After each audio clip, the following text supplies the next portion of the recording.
Welcome to Islamic Life Coach School Podcast. Apply tools that you learn in this podcast and your life will be unrecognizably successful. Now your host, Dr. Kamal Akhtar. Hello, you guys. Peace and blessings be upon all of you. I'm here to show you your power again this lovely morning. I feel empowered is a word that gets thrown around a lot. It has a revised use in recent years, but are you actually practicing empowerment? That is the real question here. My goal as a coach is not to tell you what to do. That would be giving advice. If you want to know what to do, you would be going to your best friend or your mother. My job as a coach is to show you that you know what to do because you have a powerful mind. Today, we talk about staying in the zone of empowerment. This is what I call an area where you actually take control of your life. Optimally, we should stay in the zone of empowerment, although very frequently we leave that zone, and it is a constant practice to come back to it. If you're blaming anything or anyone outside of you for your results, you are not in the zone of empowerment. If you're blaming the social and political unrest for the result you are creating for yourself as a Muslim, you have left the zone of empowerment.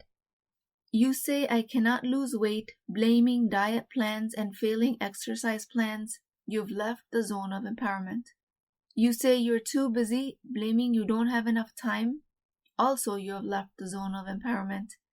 In each case, the power belongs to an outside force. I'm going to tell you my definition of empowerment and then I will give you shortcuts to it. Sounds simple enough, right? My definition is, empowerment is exercising your agency to sharpen your area of intelligence. Let me break it down. What do I mean by that? I'm going to describe two concepts here that are intelligence and agency. Let's start with intelligence. If you're in a position where you'd rather not be bothered with empowerment, it might be because you don't believe you have anything valuable to offer to the world, because you're not smart enough, or because you're not as intelligent as the rest of the people. So why bother with empowerment if you don't have anything to work towards, right? Might as well stay a victim. Oh my God, no. Your intelligence is yours, not anyone else's. It's like comparing apples to oranges. If your intelligence tells you to grow vegetables, do that. If your intelligence tells you to organize until your house looks like it belongs in a magazine, do that. If it tells you to program video games, do exactly that. If your intelligence tells you to rear God-conscious children, please do it.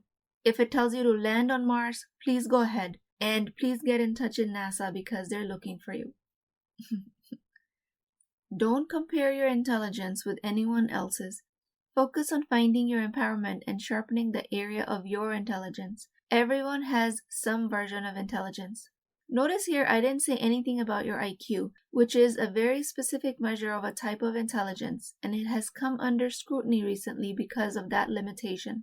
Howard Gardner came out with a theory of multiple intelligences in 1983, where he described at least 8 different types of intelligences: verbal linguistic, logical mathematical, visual spatial, musical, naturalistic, bodily kinesthetic, interpersonal, and intrapersonal. But these days, even that is being questioned because of the digital era. People are questioning if digital intelligence is its own entity. I totally believe it because my son has a much higher digital intelligence than me. He self-taught Python at the age of 10 when I didn't even know it was anything other than a type of a snake.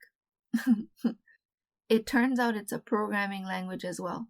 So the point is that intelligence differs from person to person. If you do not meet today's society's most accepted criteria of intelligence, does not mean that you're not intelligent. Why am I telling you about intelligence in a podcast about empowerment? And that is because through empowerment, you can practice your specific type of intelligence. And with that, you will create value that no one else can. Practice your intelligence through empowerment, and you get to create your own experience of life, which is true freedom. This is you exercising agency, which is your right as a free human being. So that brings me to the second concept that I use to define empowerment, and that is the concept of agency. This is the right that Allah gave us. When someone limits our life, they are seemingly taking our agency away. This is why we feel trapped. This is why when you tell your growing children to do something with their lives, that they don't want to do, they immediately object, especially if it's not in line with their intelligence. And in worst case scenario, they rebel. So respect your agency, respect your children's agency from a place of love, not from a place of control. Even if someone seems like they're taking control of your agency, know that the power is always within you in the shape of your thoughts. It seems very easy that people in position of power can take your agency away, and I don't mean in political power, people in your personal life even, like your parents, older siblings, boss, your teacher. That is why there's so much more accountability for all of us in positions of power. So we have to keep in check if we are abusing our power over another human being. Ironically, most of us abusing our power in personal relationships do it unconsciously and out of ignorance, because we don't know that our position can have that effect on others. But in this case, ignorance is not bliss. We will be held accountable, no matter if we are in a position of power, subconsciously taking someone's agency away, or if we are on the receiving end of that treatment, that our agency is being taken away. We will be held accountable for what we did to help our situation. So awareness is the key. Work on becoming aware of your thoughts through life coaching, because if you have the capacity to think, you will be held accountable. That brings me to the third and the final topic of accountability. So in some cases, people avoid empowerment because if they took on that responsibility, they would have to take accountability for their life's experience. So in other words, empowerment equals agency leading to accountability. Avoiding empowerment and blaming circumstances, staying in victim mode, saying I would do more if I had this resource, I can't go to work because I don't have a car. You are avoiding accountability for your results. You might be doing it subconsciously, but you're still doing it. This way, if you avoid accountability, you don't have any results to be held responsible for. Or at least that's what the mind feeds us. The reality is that we are accountable for whatever we create in our lives, even if we create no result at all. So gain empowerment because accountability is coming. It looks like it might be far away in the shape of death or day of judgment, but it's still coming either way. Allah subhanahu wa ta'ala promises accountability for the smallest actions and inactions.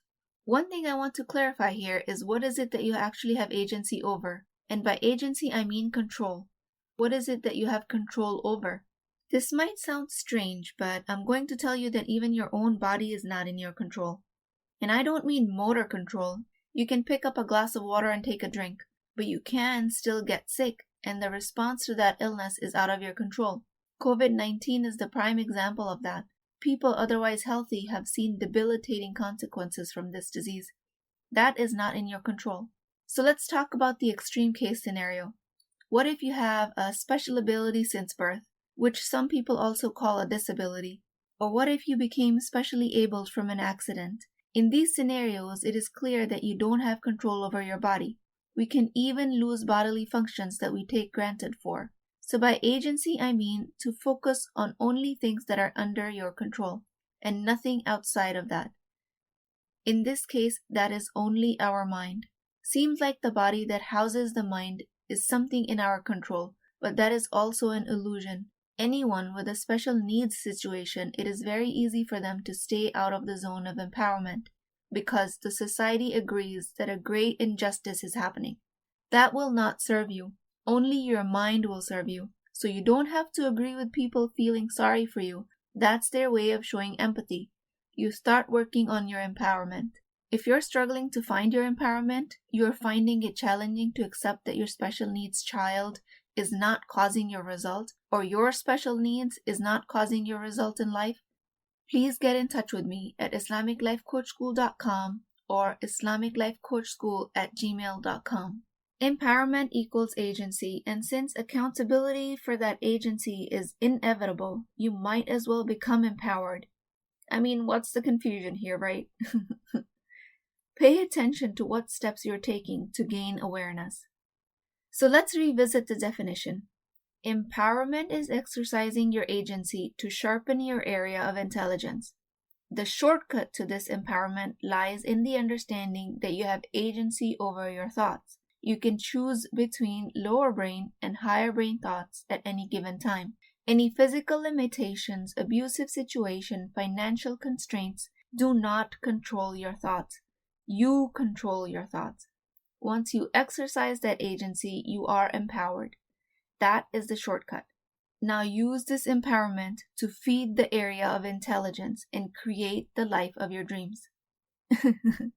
I feel like I keep giving out secrets to life on this podcast, but inshallah, everyone listening will benefit. That is the goal here. Please keep me in your du'as.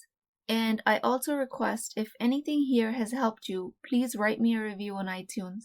I want all of the Muslim women to discover these secrets, and your reviews will help get this message to them. So please, if this podcast has made a difference in your life at any level, take a few minutes to write me a review, and inshallah, you will be rewarded for the intention to help the Ummah, and rewarded manyfold. I want to make a special prayer for everyone on this path of awareness. I ask that Allah put barakah in this path and that He provides us guides that take us closer to Him through this journey in life. I pray for all of Muslim Ummah and the mankind at large to become aware of their own agency and to step out of trying to control others' agency.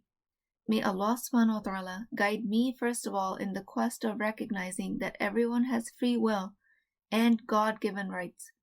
I pray that I can show up for the people I'm responsible for, not from a place of control, but from a place of understanding and love.